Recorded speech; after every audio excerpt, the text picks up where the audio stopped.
అన్నిటి మించి Avinash Reddy, MP Avinash Reddy bail petition, bail రద్దు చేయాలి. ఆయన ఉంటే బయట ప్రభావితం చేస్తారు.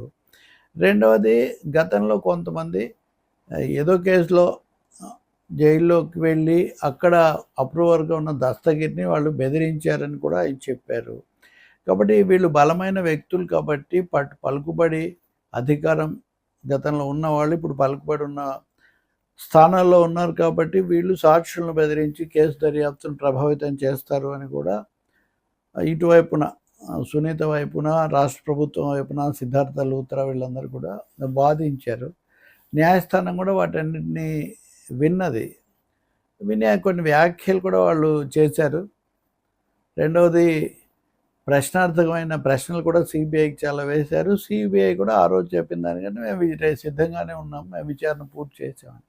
ఇంకోటి, సిబిఐ దర్యాప్తు పూర్తయిందని చెప్పడం కూడా సుప్రీంకోర్టు ఏదో పలానా నివేదిక ఇవ్వాలని మీరు అడిగారు, ఒక తేదీ పెట్టారు కాబట్టి ఆ లోపల చేసామని చెప్పడం కోసం వాళ్ళు చెప్తున్నారు తప్ప నిజంగా కాదు.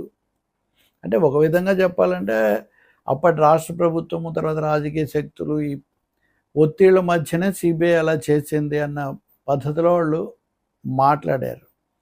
వీటన్నిటి ఫలితంగా మళ్ళీ ఈ కేసును విచారణ మళ్ళీ ప్రారంభించి ఇప్పుడు వాళ్ళ మీద కొట్టేశారు కాబట్టి వాళ్ళకి అది ఉపశమనం వచ్చింది. ఇంకా ఎవరెవరు బెయిల్కి, ఒక్క అవినాష్ రెడ్డిదే కాదు, ఇందులో కీలకమైన నిందితులుగా ఉన్న వాళ్ళందరూ కూడా రద్దు చేయాలి.